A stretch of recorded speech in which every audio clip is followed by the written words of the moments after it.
Welcome to our second episode of Franchise Whispering Podcast, brought to you by Franchise Marketing News. Franchise Marketing News mission is we're here to elevate the conversation around franchise marketing, aligning franchisors and franchisees around intelligence, innovation, and impact. So excited to have today's podcast with Kristen Pechacek, CEO and president of Massage Lux. She's a digital strategist. Her franchise growth record, leadership recognition, top 50 game-changing CMOs, IFA awards, on and on. Kristen, thank you so much for being here.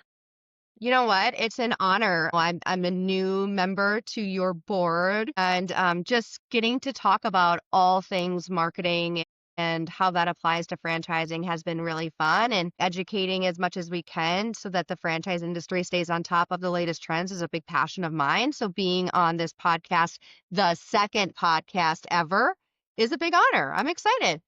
Thank you so much. And I am when you brought up this topic as one to talk about, it's one near and dear to my heart. I've got a few years under my belt, but to drop back, today's topic is as marketing becomes increasingly more measurable and more predictive, the CMO's influence in the organization, the CMO moving into the CEO seat, through attribution, through data analytics, through being so close to the consumer is a topic very near and dear to my heart. And so thank you once again for joining us in this. So as somebody who's gone through it yourself, Kristen, tell us just to start out, what is it like to go from digital strategist to CEO and presidency? Tell us, Yeah, it's been a journey for sure. What I always knew I wanted to do ever since getting into franchising was run a franchise brand. And especially right when I started, I mean, unconventional for somebody with a marketing background to step in and run a franchise brand. However, I never really saw myself as a creative marketer. Doesn't mean I'm not creative, but I've always been driven by analytics and by operations. If you think about the marketers in your life or even yourself as a marketer, you either lean left side or right side of the brain, right? And you either get excited about data and bringing things to life through operations, or you get excited about creative ideation, right? Like I said, I was always on the data side. And I think that was really because I did start out in digital marketing, and marketing has evolved so much over the last few decades into not only being about coming up with a great commercial or print ad or direct mailer, but really, to your point, measuring attribution and customer engagement and digital performance, which inherently is largely numbers, right? And so today's marketer isn't necessarily somebody who's doodling on their notepad during class, but rather crunching numbers in Excel. And the journey from marketer to CEO for me, while difficult, absolutely in some areas of the business, also was super natural because I've made my entire career about helping franchisees make money. Now, at first, it was just yes. from marketing. Yep. And then now it is really stringing together both marketing and operations and their financials and telling the full story, but still the same story, which is that franchising creates entrepreneurs that can create beautiful lives for themselves. What are some of the things you've identified now that marketing's so full funnel and attributable, and looking at how has it affected operations and maybe how you see the market, see your brand, see down to the franchise level? Yeah, it's very similar. Consumer marketing and operations is very similar to franchise development marketing and sales, right? If marketing is driving a lot of business to these locations, but operations isn't doing the fundamental things they need to do in order to close that business, then you have a disconnect. And that is a disconnect that we hear all the time between marketing, franchise development marketing, and franchise development sales folks, right? They both have to pull their weight. And many times, especially in large franchises or companies, those departments are so siloed that you do have that gap in operations from what marketing is driving, or you're doing really good at operations, but you don't have the volume in order to grow. And so it is a big piece of a big puzzle that you need a leader who understands all of the different elements that go into local success, operations and marketing being two big things. No, that's so interesting on being able to look into the operations side of it from, did you find that as an advantage as you moved into the CEO seat? So you're seeing your marketing, it's working well, but now you're kind of seeing a little bit of maybe it not converting in some instances. An easy pivot for you to become the CEO and president and manage that whole process to the end. Yeah, I mean, two things. I think one of the things that I always was really in tune with was operational metrics prior to being over operations, because the last thing that I wanted was for a location to feel like we were dropping the ball in marketing because their business wasn't growing, when in reality, the story may have been that they weren't keeping their staff accountable for the operational metrics that lead to growth, right? So you need to have the full picture of the story and look at all KPIs, not just the ones that are departmental. What I would tell you about the switch from CMO to CEO, and is something similar that I said during our last FLDC event in October when I was talking to franchise development professionals. Many people who are looking to take the next step in their journey into presidency or into CEO role, I think they psych themselves out a little bit, and they think that there's this play or this perfect way to lead a brand. And I don't say that to say that there's not a more right way, but there's not a definitive right way. And it's about taking the data and the resources that you have at your disposal and using those things to create the best decisions for your brand. And if you psych yourself out on it, you're never going to be ready. It's just like buying your first house or having your first child. Like, you take it day by day, you do the best you can, what you have available to you, and you keep facing it until you make it. And one day you look back and you said, I did the damn thing, and you're doing it. Oh, and that I would almost think the marketer and all of us would benefit in that kind of scenario, just for the fact that, you've got four pieces of creative. One might surprise you on its performance, and you're always kind of looking for the tight feedback loop and what's actually working. So you can actually pivot and move that into an operations panel. Yeah, exactly. I mean, as marketers, as today, in today's age, marketers, us, we are constantly looking at data. We're constantly A and B testing. We have the mindset that success is perception based. And a CFO, for example, doesn't have that mindset. CFO, accountants are taught there's a right way and there's a wrong way to do everything. Marketers are a little bit more gray in their understanding of how you can build success, which may look different for each franchisee and for each market and each business. Um, Well, from what you just said, Kristen, that the ability to test, look, marketers are doing that every day. The digital media allows us. It's funny. I've got a great story where we had this piece of creative for Village Inn. It was very localized. This lady was in it. She was in front of the pie case, and I was going to our social media manager. I'm like, hey, run this creative. And he was like, I am not going to run that. What did he say? He said, every fiber of my being says not to run this creative. And I'm like, put it in, run it for the weekend. We're just running it in the Arkansas market. Blah, blah, blah.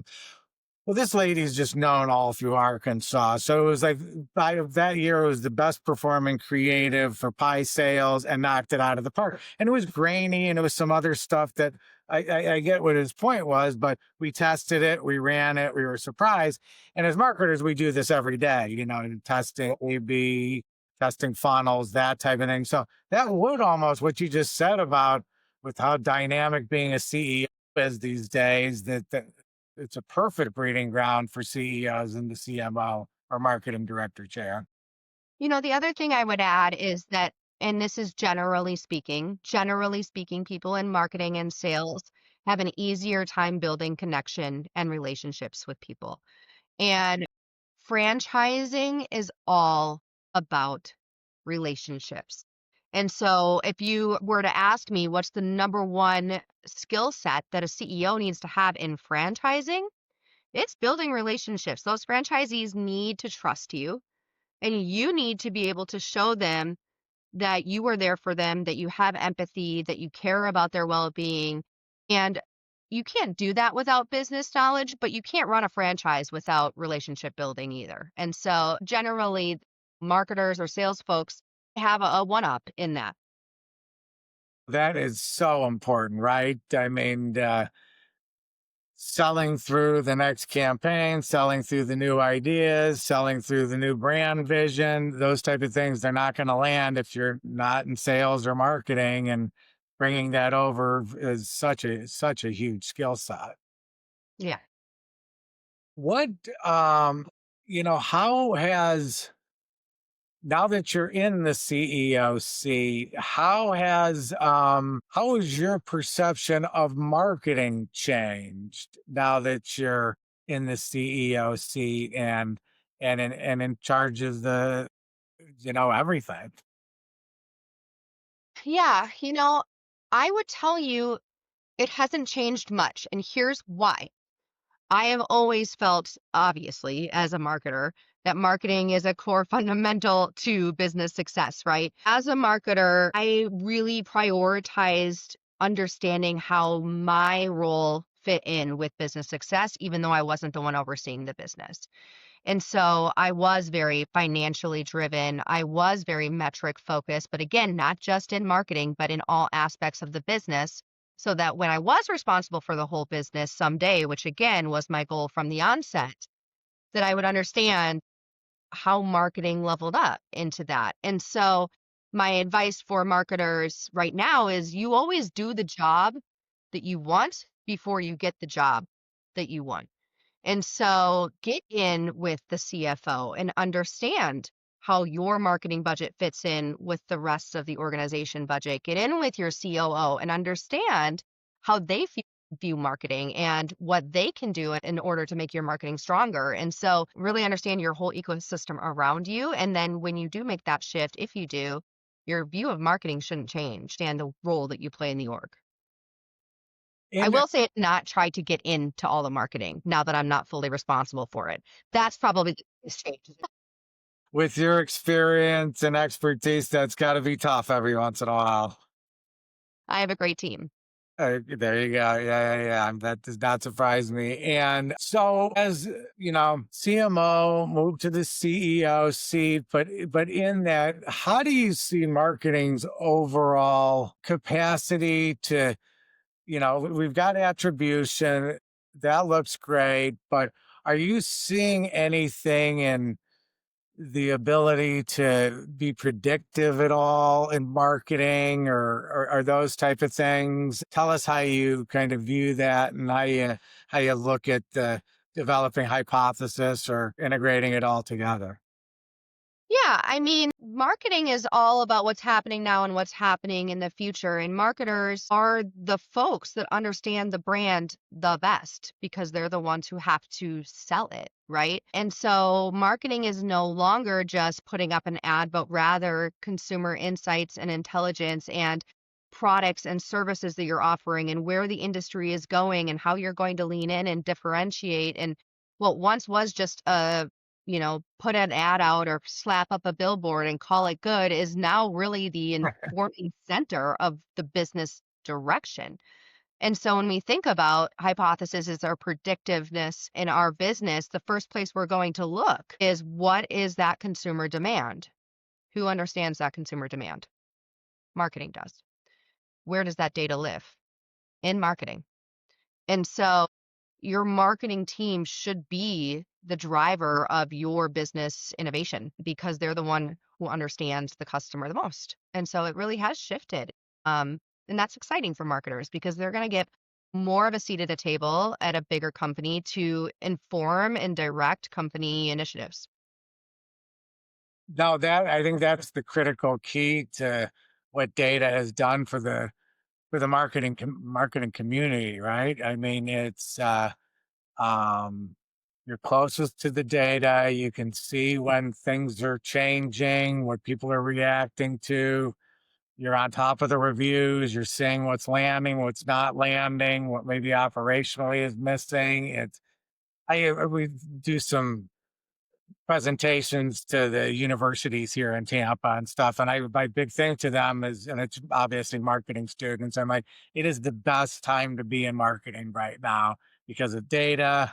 You know what you're talking about. Everything flows through you. And it's no longer the CFO with the black and white accounting. It's you with the black and white data, additionally understanding the consumer and being able to still do the create and develop new products thing. It's the best You time know, to be. the other thing that's interesting when you bring up students, I taught marketing for a number of years at the University of Wisconsin, at the campus that I live near. Marketing is always changing. Marketers have been taught since the beginning of their education to be adaptable to change and to be flexible. And that is not the same for other areas of business. Accounting practices really haven't changed all that much in 20 years, right? And so I think that there's a soft skill that marketers learn early on, which is that adaptability to change, the pivoting, the critical thinking, the guts to just take a chance that maybe positions them in a better way for a leadership role, arguably. Oh, that's because it's funny. The professors are always like, "Hey, what do you think we should change about our curriculum or that type of thing?" And I'm always like, quite frankly, I don't know how you do it because what we were doing 7.5 months ago is different than what we're doing today. So I don't know how you put that in a book, publish it, and then print it other than, the core basics on that. So that is very, very interesting on that. Why do you think is it's kind of part of that, this ability to adapt and those type of things. But would you say the consumer connection is now the ultimate leadership skill and, that exercise? Gosh, that's a good question. I wouldn't say the consumer connection. I would say the connection. And here's why. Connection to the consumer, obviously driving force behind what your brand delivers.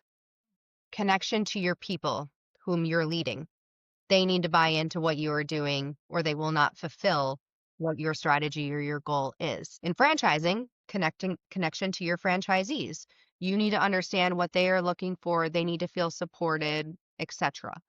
And then, I mean, you could bring that connection all the way through connection to the business Wow. financial, connection to operational procedures. Like you need to be connected to everyone and everything, again, to get all of those inputs in order to inform the direction. My God. I mean, that is so very interesting on that. I mean, it certainly gives you, and I think some of the viewers and listeners out there, your view on the CEO chair on how much level of touch that you bring to your roles and responsibilities as part of that. Yeah. And you notice, I mean, I think too, before I slid into this role, I was like, man, I better like catch up and relearn accounting best practices and legal and I mean like go back to the business school books and like learn all the things. And the reality is like yes, of course you have to have financial literacy to run a company. You need to be able to read it. You need to be able to know the basics of finance and accounting or legal structure or things like that. But you hire where your weaknesses lie, and those strengths are what keep you stable. And again, in this relationship driven role, I would way rather focus on shaking hands, kissing babies, building trust than trying to understand how to balance the budget for next quarter. Like my CFO, she's got that. She loves that kind of stuff. What I need to focus on is the people and the direction of the company. And with that, what do like franchisors and franchisees need to understand about kind of data driven marketing today that they might not understand? Yeah, that's a good question. Well, I think that data tells a story. It doesn't tell the whole story, but it tells an element of the story, right?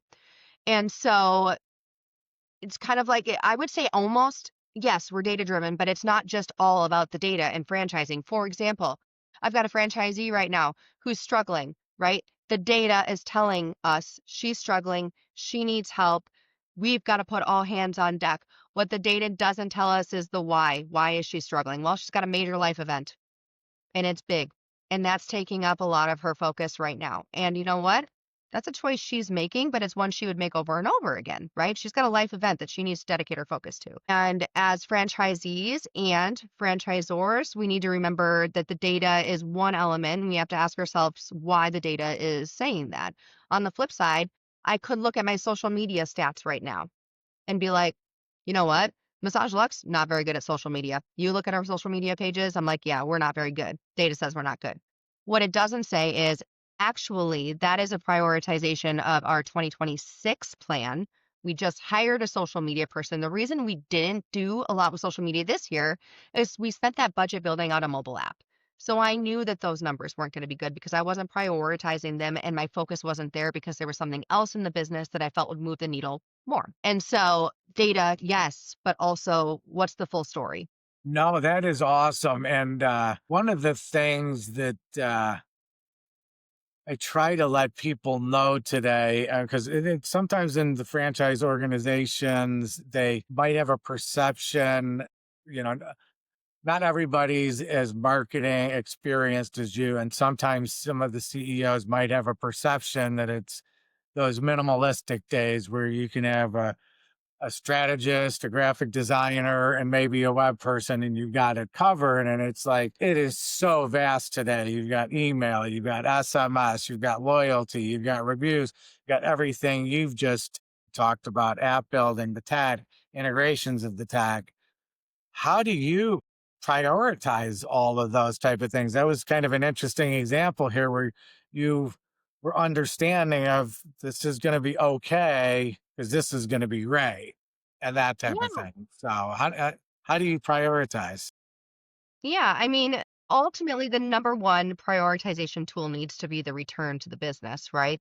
The cash impact or the financial performance impact to the business and or franchisees, right? If it's going to make our franchisees a bunch of money, then ultimately we'll make a bunch of money through royalties as well. But there are other things too. Like, for example, if we nail search engine optimization through AI, like ChatGPT is going to pull us up in every search and it's going to be amazing. And that return is going to be amazing. But nobody really knows exactly the game yet. Do we want to be the brand that's going to invest a ton of money to learning that game? Or do we want to wait a second and not be that leading innovator and have larger, more experienced, larger budget brands try to figure that out and then us come in after that's figured out and do the playbook? I mean, an argument could be made either way, but those are the types of questions you need to ask yourself when you're prioritizing your initiative list is there going to be a return? Are we the brand that's supposed to be figuring this out? Or maybe it's best we let somebody else figure it out first and then come in after as, as a responsibility to our franchisees in the ad budget. So again, I don't know that it's like if it's X, then it is Y. It is a combination of data as well as an informed guess as to where you should point company direction. No, that's so fun. I think one of our considerations with that right now is I don't think, with Gen Z, they don't even, yes, they use ChatGPT and those type of things, but they've kind of stopped using Google anymore. And many millennials have stopped using Google anymore. And the social search world of TikTok and Instagram is an area that can be very, very valuable for people right now today, rather than everybody's I need AI type of thing. And I think that's one of the gaps. Everybody's pushing the AI thing, and social search right now can be a huge benefit for restaurant brands and so on also. And just something really interesting. I was out visiting my oldest daughter in Austin, and she's works for Oracle and hangs out with all these AI salespeople and stuff. And they were sharing something that was interesting, that the AI they sell, it's really difficult to sell because the tool they're trying to sell to businesses right now, organization might change it into a different tool in the 6 months that they're selling it, and the sales cycle 6 months, which goes back to what you're saying, that Let maybe some other people figure this out first. Yeah, I mean, I'm a big believer in coming in and doing something better after somebody else has already done it. People have made a lot of big money that way. I know we're not the biggest massage and facial brand out there, and I am totally okay with that. I don't necessarily want to be. I want to be the best. And so I will let the others grow the category of intenders, and we will come in and provide a better service, and we will rise closer to the top that way. We'll make a lot of money doing it. What can franchisors do to help CMOs to, understand the future and understand how, there is got a valuable skill set and it is highly probable that they can use that to leverage a lot in their career. How can that be nurtured? Yeah, so franchisors and I try to do this with my marketing team and my team in general. Whether we'd like to admit it or not, franchising in itself, it leans more reactionary than strategic. Doesn't mean we can't be strategy focused and build the plan, but you know that if you have something going on with your franchisees, that plan changes and you rush to try to assist in that, right? So sometimes we're so wrapped up in helping our franchisees drive business and understand local marketing that we don't get to focus on what's next or what's coming down the pike or what other brands are doing. And that's why it's really important that you send your team to industry events, that you are connecting in cohorts, that you have mentors and people that you bounce off of, that you are zooming out and reading franchise marketing news and understanding the conversations that are happening in franchising, but also outside of franchising too, because franchising inherently is a little bit behind in marketing than the rest of the world. And so zooming out and understanding what the big players are doing, not because you're going to be able to do that too, but because eventually maybe it can become localized or franchise specific is something that if you are a CEO, you should be encouraging your team to do. And perhaps it even looks like, hey, 10% of your time should be spent pushing the needle. And what I would ask CEOs on this podcast or listening to this podcast is how often are you saying no to your marketing team? And if you're not saying no to your marketing team, then your marketing team's not doing their job. Or CMOs, how often are you being told no?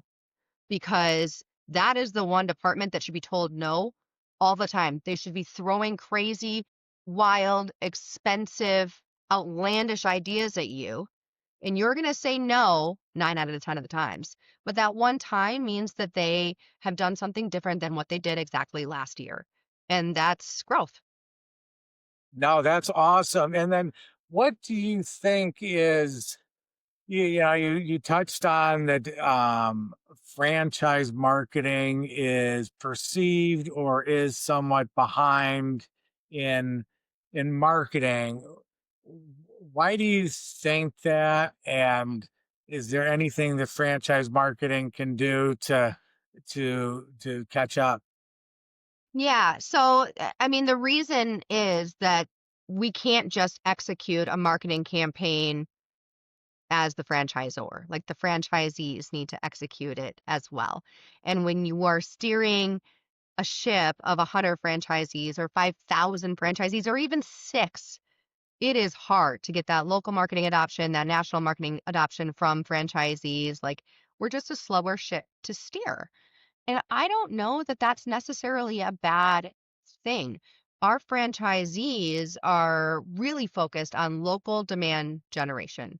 And once you get to a certain point in your franchise growth, then your budgets are big enough to build consideration and to build awareness and to have more coordinated national marketing campaigns. But for the large majority of the people listening or that are in the franchise space, local demand generation's kind of it, right? Like we got to bring leads or sales or foot traffic into the locations, which isn't going to be on the edge of innovation in marketing. That's going to be pretty basic.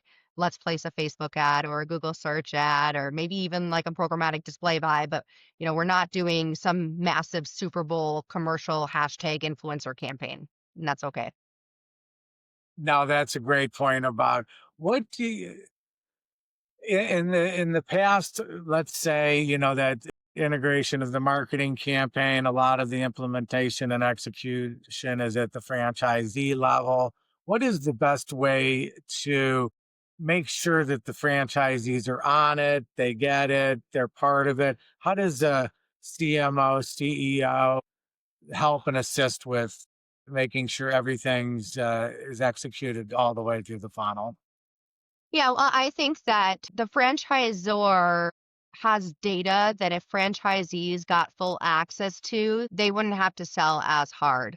The benefit of joining a franchise is not only that you get the franchisor support, but that you get the learnings and community across the franchisees that are already in the system. And so if you have a franchisee who's really struggling to understand why they would put $5,000 in a Black Friday Facebook ad campaign, the ability to say, actually, last year, these markets did this. This is exactly how many they sold. Here's how many they closed into memberships, and here's how much money that brought that business over the last year. It's a lot easier to explain that to them. And if you were just dealing with a small coffee shop owner and it wasn't a part of a franchise system, that's data that number one you can't share and that you probably wouldn't have.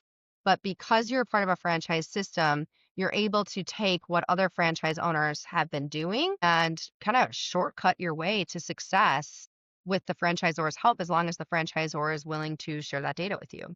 And one last question before we go to the lightning round here, but I'm just super curious.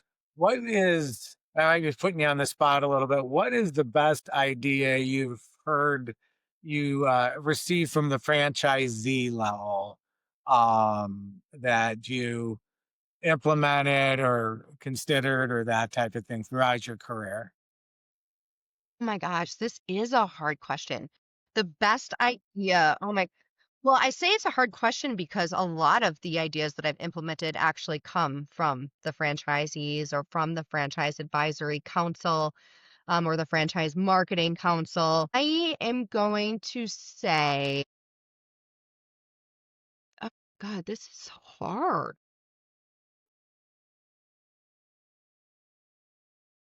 I don't know, you might have stumped me a little bit. I think that one of the things that I love about the way that we market, and I don't know if this directly came from a franchise, it probably came from a conglomerate of things, right? Because the idea is something that we discussed like all in a group with the FAC. But one of the things that I really appreciate about the way that we do marketing is that we're selling directly online. So we're getting an immediate revenue generation from the money we're spending in marketing. For example, we place $1,000 of Facebook ads. Those lead to a page where somebody is buying a massage or a facial in the upfront. And that money is then going directly to the franchisee, which is a differentiator for our brand because many franchise brands, franchisors will collect that gift card money up front and That's huge. only pay upon redemption. Well, redemption rates can sit at 65, 70%. So the franchisor is collecting that breakage. The franchisee is getting paid only once that person comes into their location. But at Massage Lux, the franchisee gets that money right away and all of it, and they get to collect the breakage. And then what happens is if you place $1,000 in Facebook ads selling $50 massages, you end up ROAS positive, return on ad spend positive, meaning you put in 1,000, maybe you get back 1,500 right away. Well, you take your 1,000 that you just put in and take it back and you roll the 500 into additional advertising so that it is a self-sustaining monster or machine that's continually generating prospects and sales for your business.